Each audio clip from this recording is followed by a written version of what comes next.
So, Chronicles, day 8, just kidding, I don't know.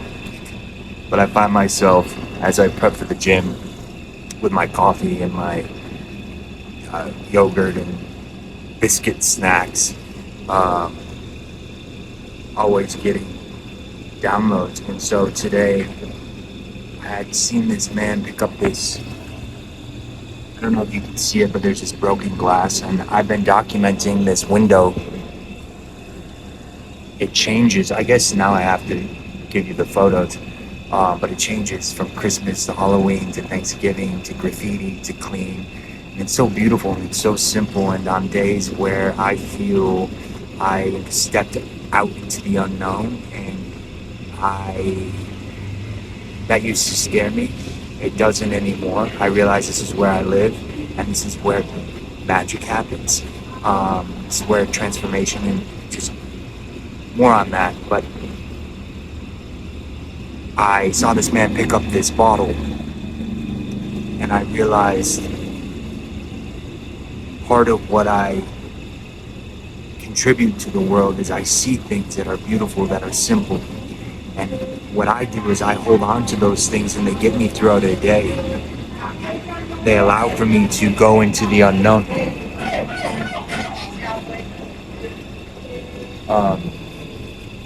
They allow for me to go into the unknown, which is important if you want to follow your heart, if I want to follow my heart's calling. So how do I do that? I immerse myself in these simple moments throughout a day. And that's what makes me a documentary filmmaker. And I made a documentary that's still in process. It's finished, but now I want to go back and create a mini-series out of it. Anyway, my whole point is I feel so divided because I'm not integrating. So I'm a man. Ultimately, I'm a soul. I'm a man. I'm working to be a husband and father.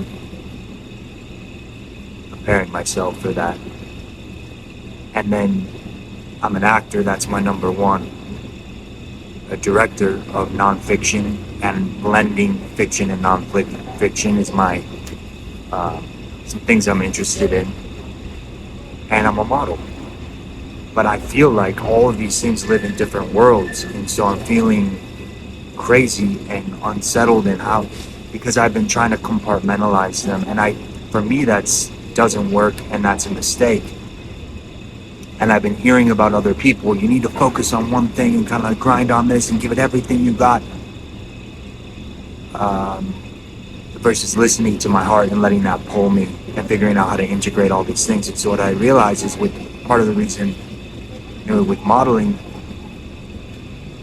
I had moved to Colombia and I didn't want to show what I like today, bags underneath the eyes, not shaving, wrinkles and all that shit, right? So I'm like, I'm going to lose modeling jobs if anybody sees this. I want to see perfectly polished, product, the product, not the process. But what I realize is that if I do that, I'm isolating myself as just a model, and I'm separating myself from being a man, a husband, and a father, preparing myself for that, and it's making me feel claustrophobic. And then ultimately, acting's my number one. I need to be a real fucking person, as I am, but be transparent in that. Otherwise, how am I going to introduce myself to collaborators authentically if I'm just this model, and then a director as well? If I'm not showing these simple moments that I see, how am I going to inspire others to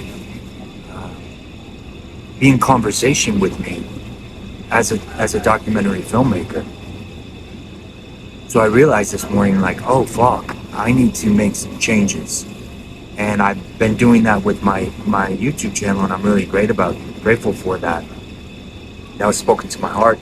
It's a great pull, and I'm committed to continuing this, even if it costs me modeling jobs. Because in the long term, it's integrating all of my callings. I wouldn't even say my goals and of what I'm pursuing. I would say what is pursuing me. Seriously. So,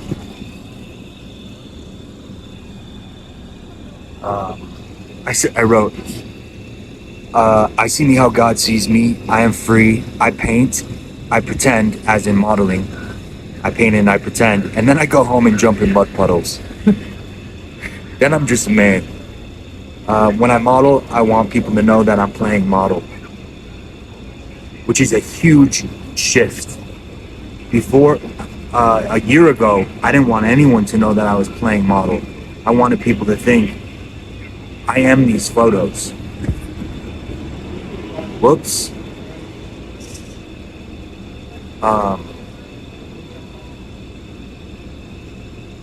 Like the purple mitten.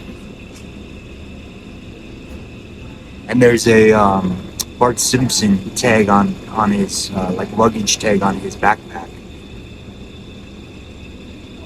I notice things like that. I sit with them and they bring me peace and calm my nervous system and they help me follow my pull. And I like to share that with people. And I realized, well, how do I share that with people?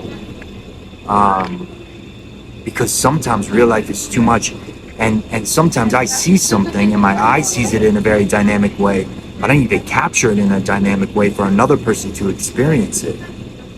So have empathy for others and communicate, and that's what art is.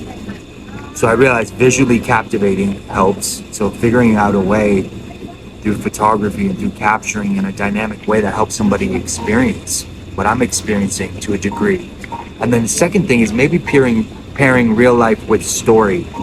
I love this film Victoria, and I love this film Pusher, the first one.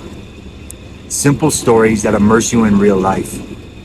It's fiction, but you feel like you're, or Lahane, you're dropped into a real world, but it's fiction, so it allows for, I think, people to experience something that's real through something that's false. And then visually captivating. Why do people love John Wick? You know, it's like, it's very visual, and it's fast paced. So things like that, I'm like, whoa, oh shit, I need to get my workout in, but abundant today. Wanted to share my process. This is another thing that fucked me up. I was consulting ChatGPT. Okay, that's another. We're at 7 minutes. The moralities of AI and ChatGPT are for another conversation. But this is where I'm at, January 11th, 2026. Vamos, let's go. And anyone who's watching this, what's up?